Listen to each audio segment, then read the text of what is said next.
Whoa!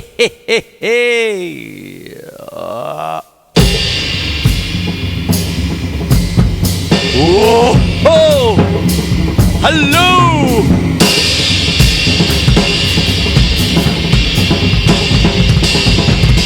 My name's Chris Quinlan. Welcome to Melbourne Musos live. Oh, scary, creepy, and they're kooky. I've already done the Addams Family.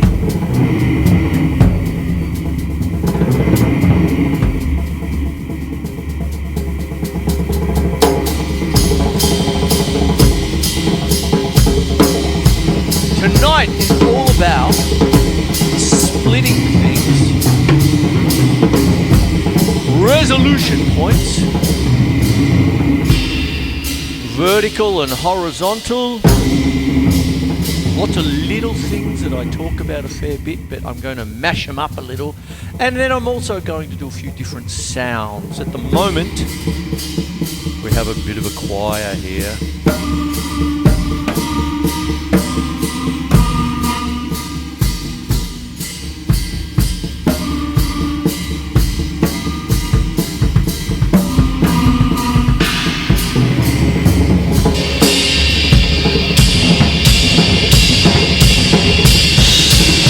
I better get a wriggle on, hadn't I? There you go. I hope you enjoyed that little bit of an opening. It's a little bit dark. Oy.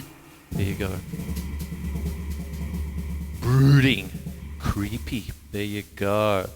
Now what I've got here is I've got this side of Doris, the drum kit, and I need it for certain things, especially when I'm doing classical percussion and things.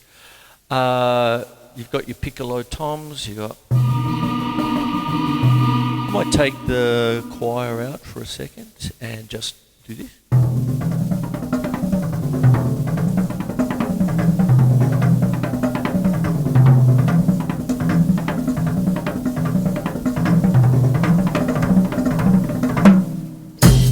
And what happens, I've got them tuned to a loose pentatonic, and then I've got my typical, anyone's popcorn snare, if you've got a snare drum on the side, that kind of thing.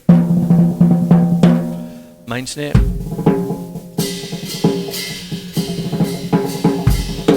And then 5 toms here.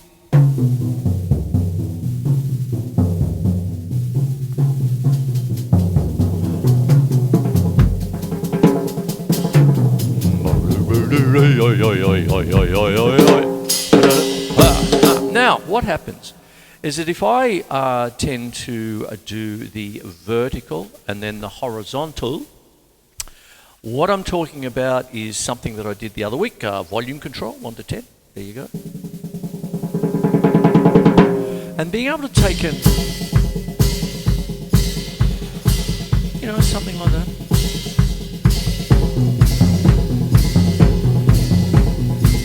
And then being able to keep the same groove if I'm moving around.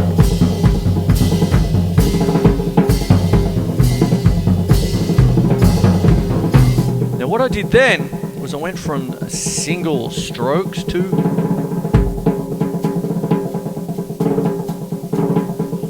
can you roll your R? Didn't mean to be sleazy again.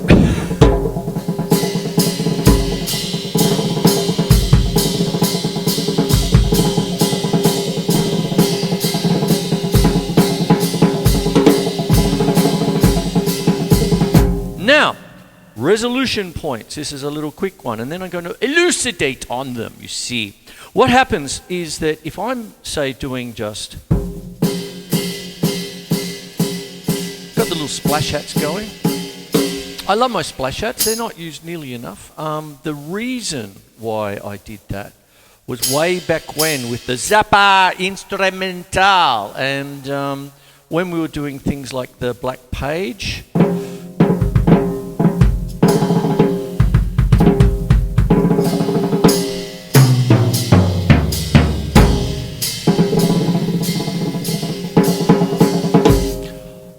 On the actual first incarnation, which was one Terabozzi off of Zappa in New York with the Black Page, if you listen real close, You can hear the hi-hat there, which is terrific when you've got fold back and everything else. But when we were doing it at the dirty old club in Collingwood, if anyone remembers, the club, loved playing there really. It was a bit gungy, but Melbourne rock and roll, what can you do? And it was Zappa. Fitted us perfectly. Okay. And I said, we can't hear it. So I went, okay, how about that? Put a bit of air into things. So there's that. So that's why I do what I do with the splashing. That's my excuse, and I'm sticking to it. So what happens is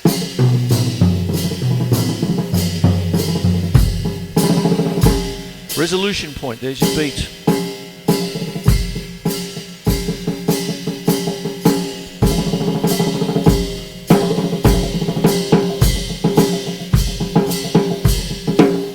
And you finish on together, that kind of thing. Now, what you can then do is you can start to extrapolate that into other things, you see. Now, the typical resolution point is when it comes together. Okay, so if you're dealing with 4/4, it's 1, it's 2, it's 3, it's 4. So if I'm sort of going,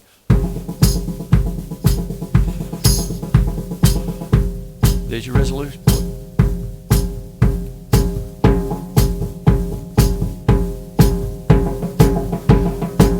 See? So the right hand with the bass drum, so right hand and right foot. 2 and 4 with the hi-hat. In between, triplets with right, left, left. I love my continuity. I talked about it last week. If you wanted 4, double. If you wanted to.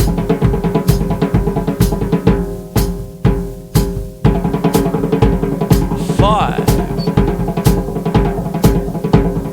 Right, left, right, left, left, right, left, right, left, left, right, left, right, left, left, right, left, right, left, left. 6, I might do a paradiddle diddle.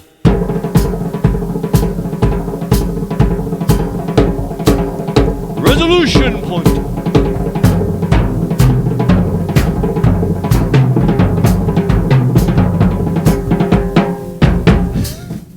There we go. So resolution points. Now when I'm starting to do things like that, I can do it in different ways. Now, what happens is that we can start doing splittage. Now, I've talked about that a bit already when I was doing the show about the drummers of Burundi and Dalsori and Kodo, the Japanese taiko and the Korean pungmul music and African drumming, all that, where you might take flaming business. Can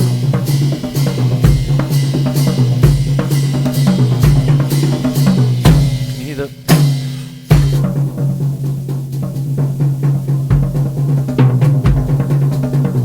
Oh, I might as well put the choir back in, mightn't I? There we go. Hang on. Where have we got it? Whoa. Bit loud. Bit loud. Mix, Chris. Mix.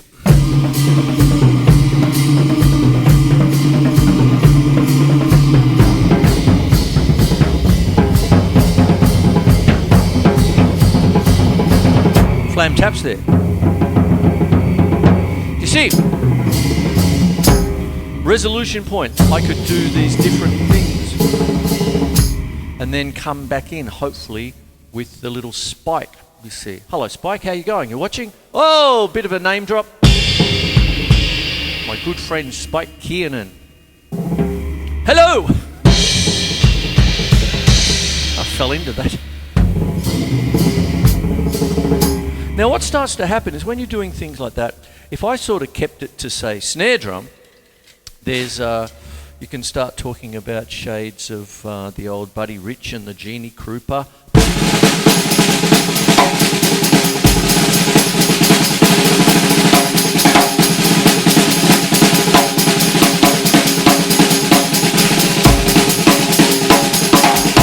Things like that.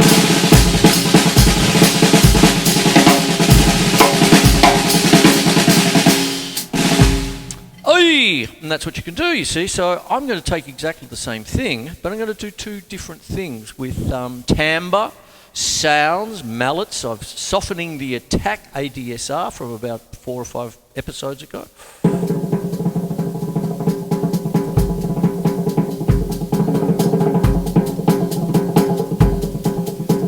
Now,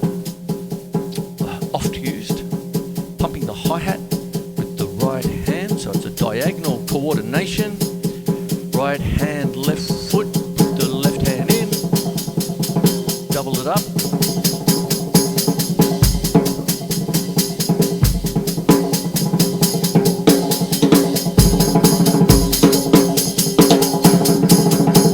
Sextuplets. You see? 1 and a 2 and a 3 and but doubled. 1 and a 2 and a 3 and a 4 and a.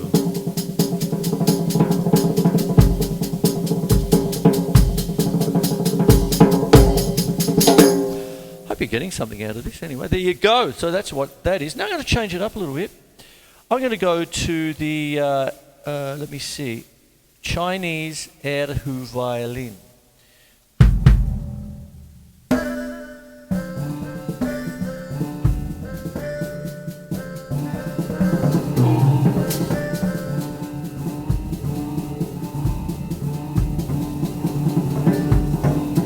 Now, splitting, single stroke roll, pumping the hi-hat.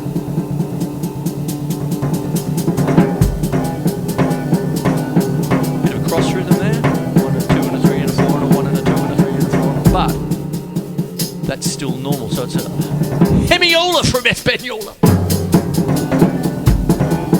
What a hemiola is essentially playing 6/8 in the same time signature. 3/4. I better explain it. You see, what happens is the most common kind of explanation is it's kind of a 3 against 2 polyrhythm. I've done that before. However, within this context, what I'm doing is to create a rhythmic interest. I've got this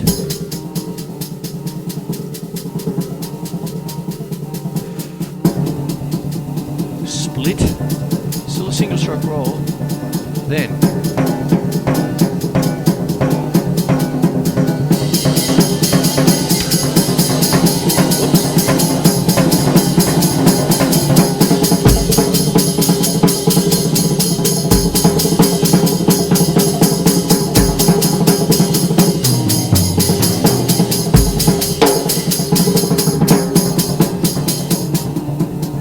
dynamics, bring it down. Lurking.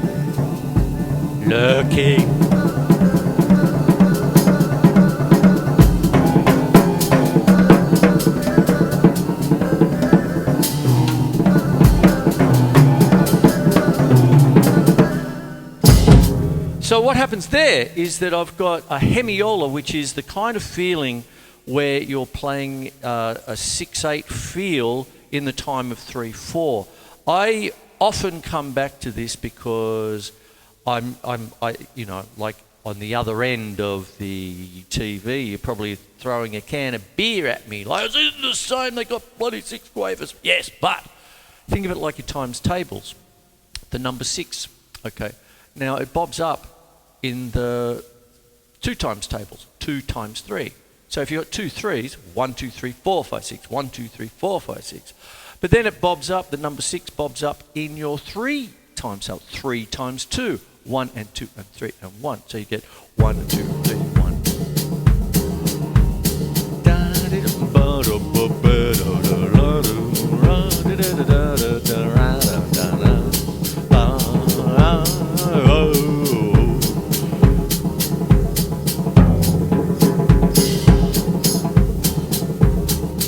When the moon hits your eye like a big pizza pie, that's scary.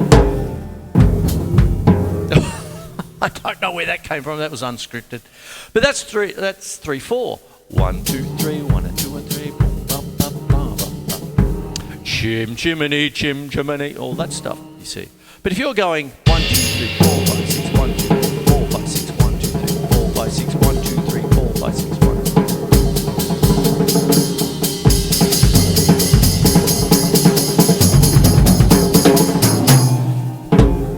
It's got a different feel to it, you see.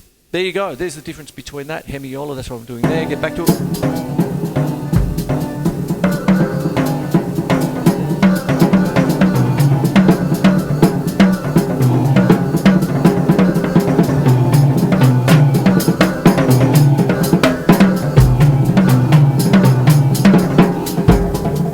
Now, all of that, I'm splitting. I'm looking here. right eye there, left eye there, and then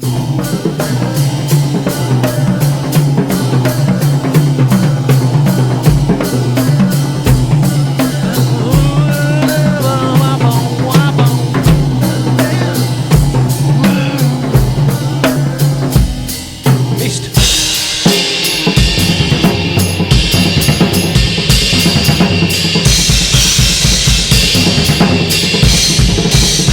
Again, like I did last summer. Sorry.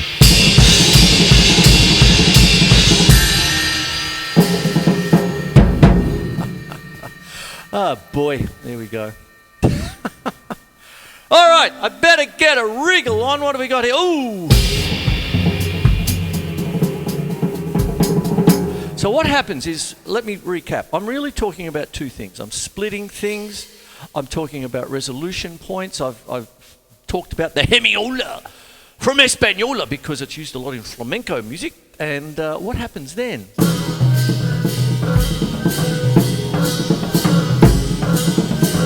Resolution.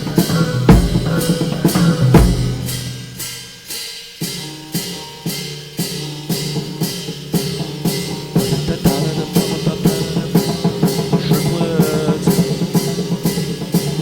All right hand, you see it? 5. If I'm keeping it. If I'm keeping it, the resolution point on the right hand. But what happens if I went right, left, right, left, right, left? Hail Caesar!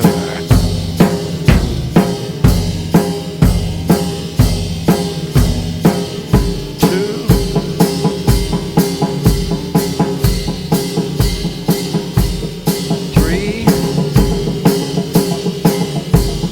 4, paradiddle. See, resolution point, right to left, right to left. 5. Fluff that. Hui! There you go. Double paradiddle if I want 6.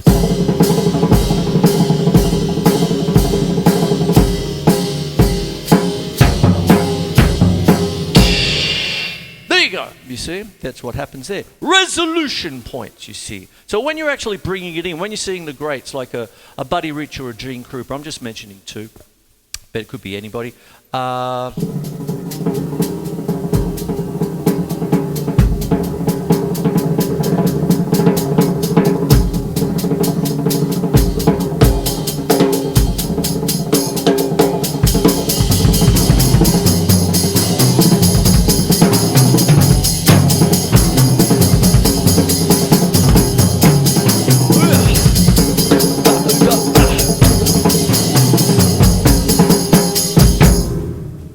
Bum. There it is, you see. So that's what starts to go on. I'll just move to another one there. What have I got here? I'm going to go to staccato cello. Ooh.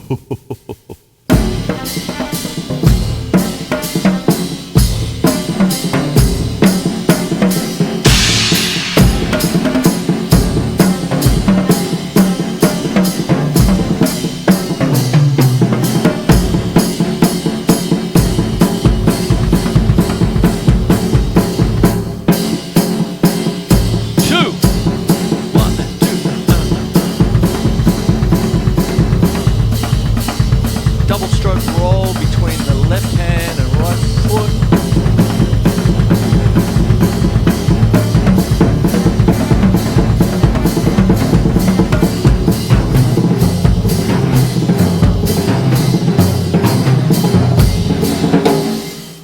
I do believe my mate Gavin French likes the strings, he told me one time.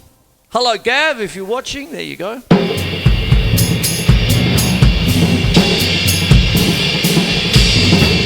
Now when I'm doing that,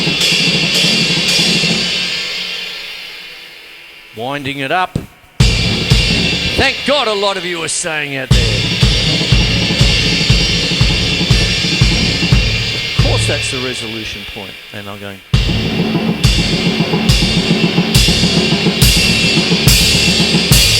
Now, I'm going to go all the way back to the beginning, because one of the things that I said at the beginning of this episode is that you're swatting away at your beloved practice pad, and you're doing all that, but then at some point you want to try and make it musical. And one of the things I always do with my beginning students in the first pages, when I said this is a paradiddle, I get them to split. Okay, so it's easy to do.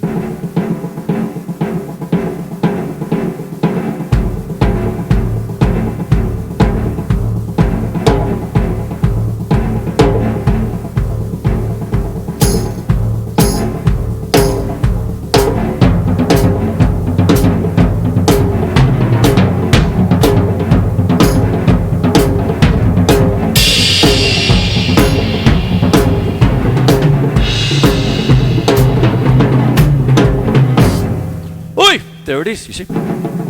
Oh, okay. So what goes on with that is that you're just splitting things, like I showed you with this, with a bit of peripheral vision.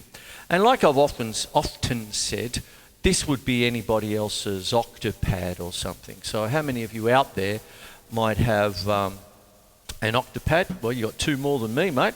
And yeah, sit down. Echoes of... You sit down, buffhead, you sit down.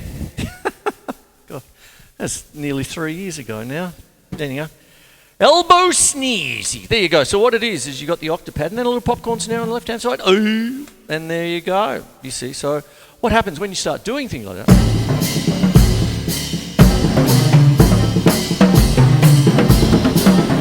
Now,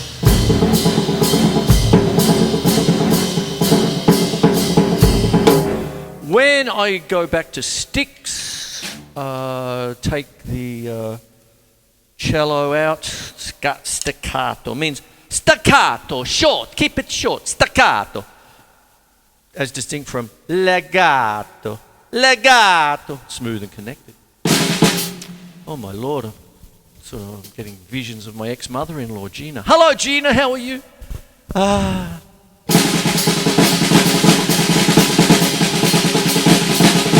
Now, if I'm just doing that,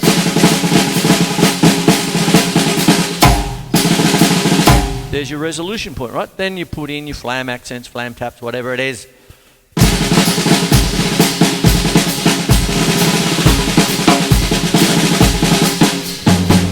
I'm always doing that.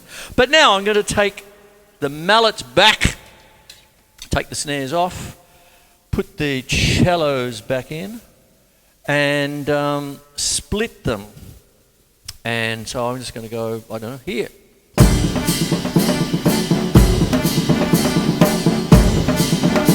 Same stuff, same bloke, different haircut.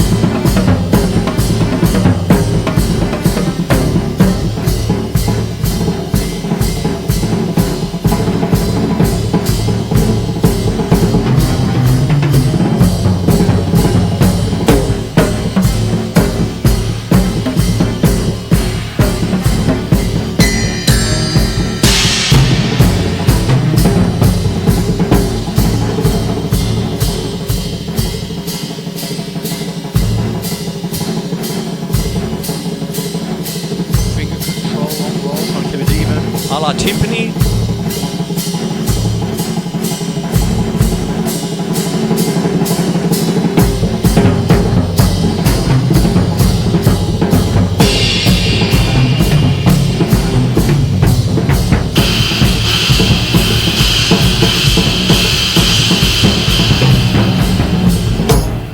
Oh, I hope you enjoyed that. There you go, bit of fun. And there's your central part.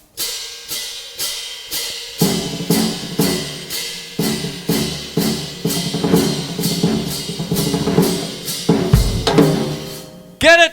Got it? Thank you for watching. My name is Quinlan. I hope you got something out of that. I did a couple of things here. I did the resolution points and the splits, demonstrated them. Hit the practice pad, take the practice pad to the drum kit, and then try and do all the same things with one hand there, one hand here. And away you go. Love yous. Hey. Oh! Now for a nice glass of